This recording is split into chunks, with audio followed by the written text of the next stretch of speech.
हे students, आज का discussion होगा right and duties of partners पे। राइट्स एंड ड्यूटीज़ को हम डिटेल में देखेंगे। सबसे पहले देख लेते हैं कि राइट्स कौन कौन से हैं हमारे पास।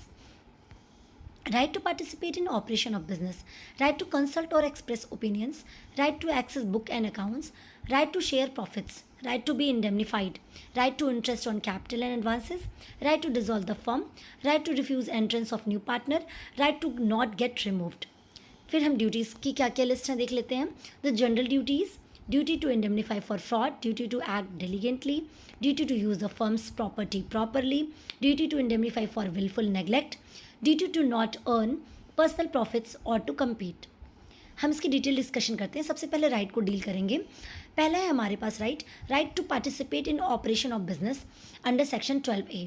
ये सेक्शंस जो हैं पार्टनरशिप एक्ट 1932 के डिफरेंट सेक्शंस में दिए हुए हैं राइट एंड ड्यूटीज़ को। उसको यहाँ पे मैंने कोलैट किया है, लिस्ट आउट किया है।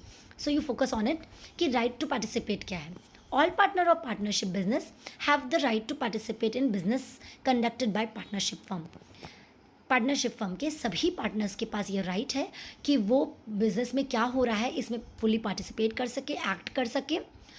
If the participating power of particular partners is interfered with and the partner has been wrongfully precluded मतलब exclude करना, उसे हटाना या remove करना from participating, the court can intervene under such circumstances। अगर किसी भी पार्टनर को उसके राइट से, पार्टिसिपेटिंग राइट से उसे कोई इंटरफेयर करता है या निकालता है या मना करता है, उसको उसके काम में इंटरफेरेंस करता है, तो कोर्ट वहाँ पे इंटरवेन कर सकती है। मतलब कोर्ट खुद ऐसे सर्कमस्टांसेस में इंटरवेन कर और इस मामले को देख सकती है and court will give a remedy accordingly. और कोर्ट को जैसा ठीक लगेगा उस हिसाब से जजमेंट दे सकती है और रेमेडी भी दे सकती है उस पार्टनर को जिसे प्रिक्लूड किया जा रहा है पार्टिसिपेट करने से।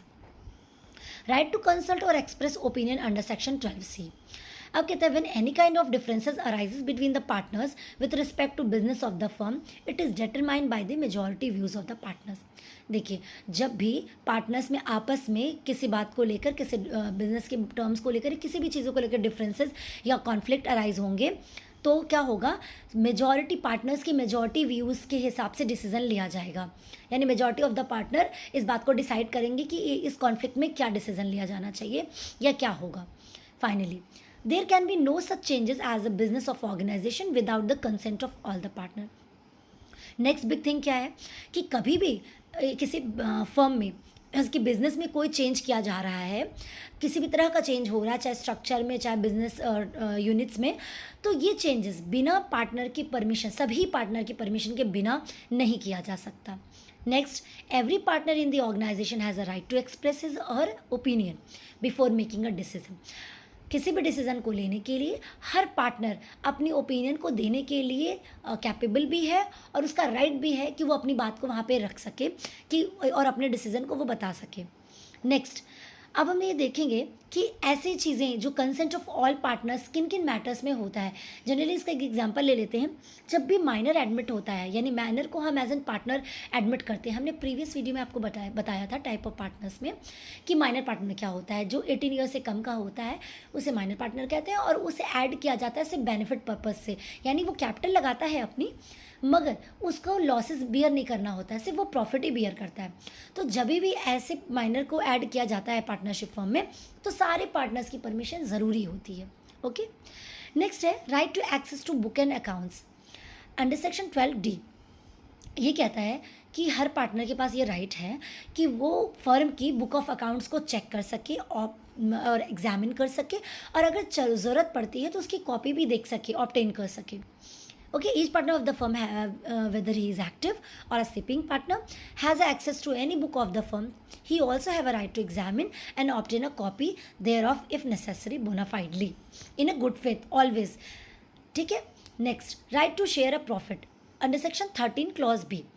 कह रहा है कि पार्टनर के पास राइट होता है प्रॉफिट शेयर करने का। Generally each and every partner will share equal profit and losses unless specifically agreed by any contract.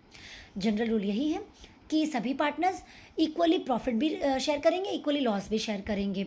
मगर अगर कोई स्पेसिफिक टर्म्स ऐसी है किसी पार्टनर की कि जो सिर्फ प्रॉफिट शेयर करने के लिए बना है, आपने वो पार्टनरशिप में टाइप ऑफ पार्टनर में पार्टनर फॉर प्रॉफिट ओनली देखा था, वो पार्टनर सिर्फ प्रॉफिट बियर करने के लिए कैपेबल था और वो ये बोल भी रहा था कि मैं सिर्फ प्रॉफिट लूँगा और लॉसेस नहीं बियर कर सकता हूँ, लॉस नहीं लूँगा।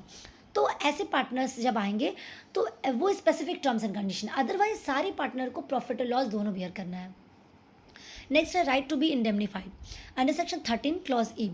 कह रहा राइट टू बी इंडेमनीफाइड क्या है? All the partner of the firm have a right to be repaid by the firm in respect of the payments made and the liabilities incurred by him in the ordinary and proper conduct of the business of the firm. देखिए, सभी partner को अगर वो कोई भी work करते हैं firm के बेनिफिट के लिए, तो ऐसे में कोई भी अगर पार्टनर को कोई भी कॉस्ट बियर करनी पड़ रही है तो फर्म उसको कंपनसेट करेगी, जाने नहीं देगी।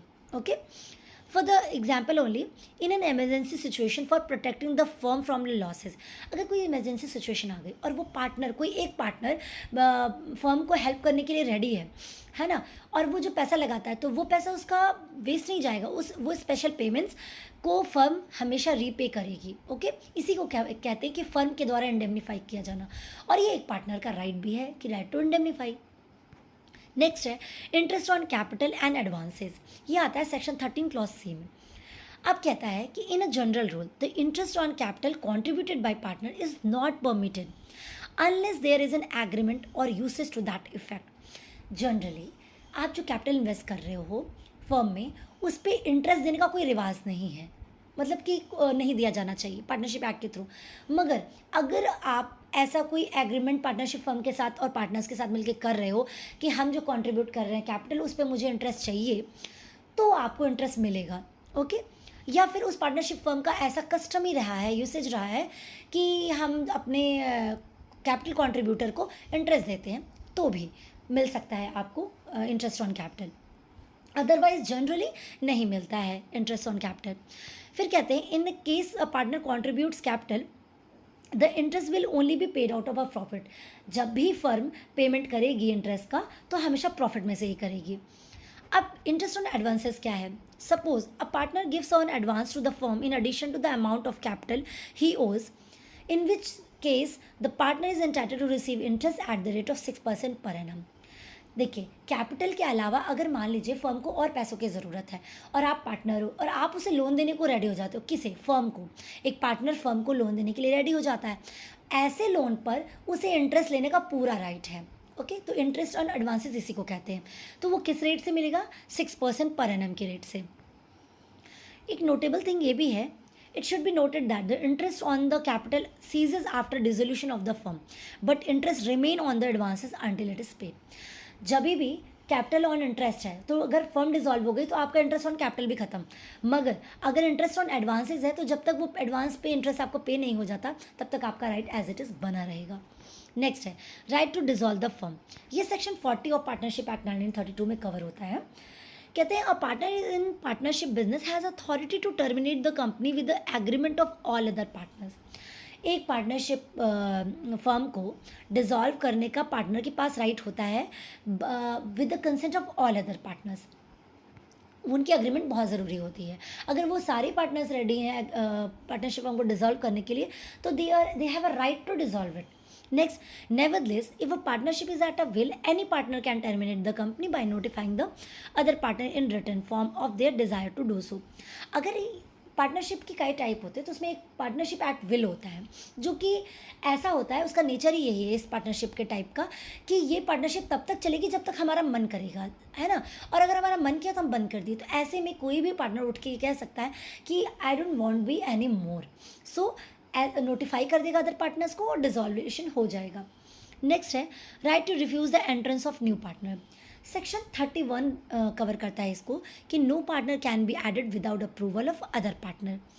देखो, पार्टनरशिप बिजनेस ना बड़े ट्रस्ट के साथ बनाया जाता है। अगर हमें एक पार्टनर दूसरे पार्टनर पर ट्रस्ट है तब ये लॉन्ग रन में चल पाता है as a nature of this partnership.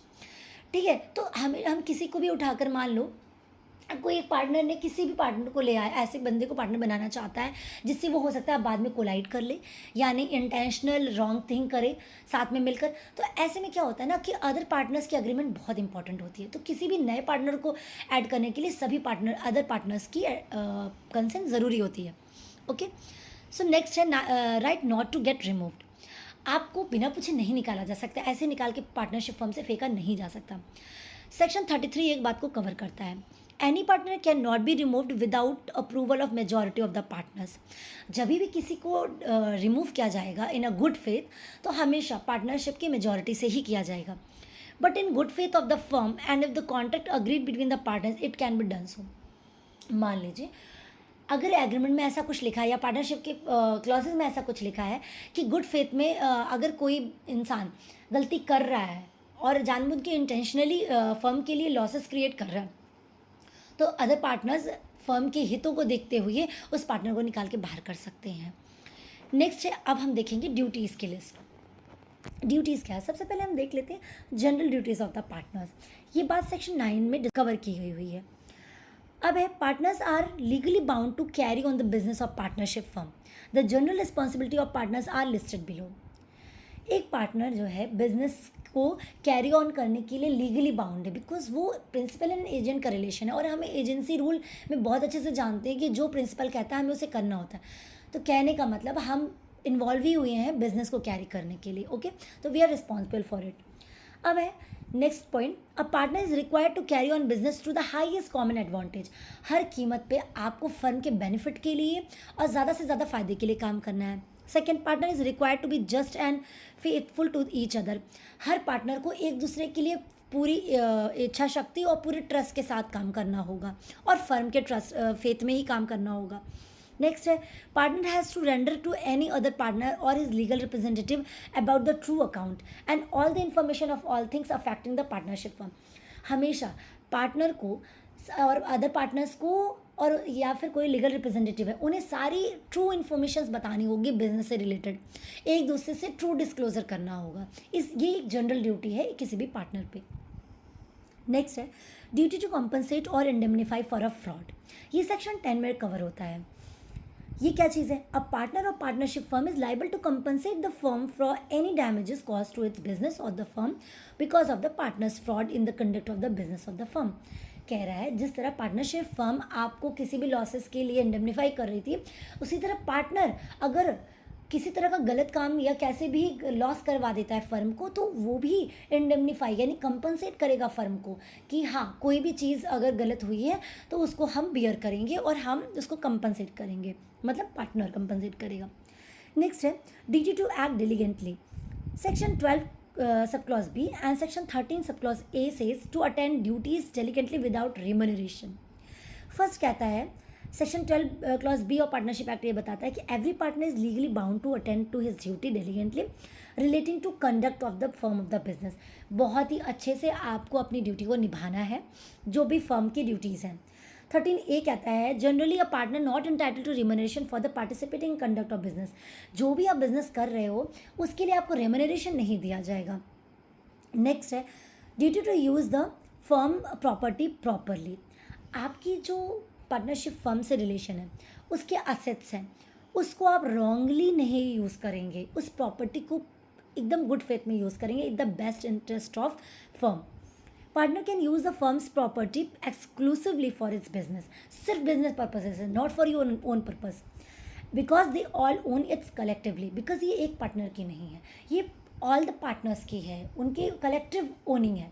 तो आप किसी भी पार्टनरशिप की प्रॉपर्टी को अपने हित के लिए नहीं यूज़ करेंगे, सिर्फ फर्म के हितों के लिए ही इस्तेमाल की जाएगी। Duty to indemnify for wilful neglect. अगर आपने कोई विलफुल नेगलेक्ट किया है तो क्या होगा? ये बात सेक्शन 13 क्लॉज एफ में कवर्ड है। A partner of partnership firm must compensate the firm for any damages or loss cause to it by wilful neglect in the conduct of the business of the firm. अगर कोई partner किसी तरह का अपना duty की negligence में जानबूझ के नेग्लेक्ट करता है अपनी ड्यूटी को और उसकी वजह से उस बिजनेस में लॉस होता है फर्म के बिजनेस में, तो उसको भी कंपनसेट पार्टनर ही करेगा।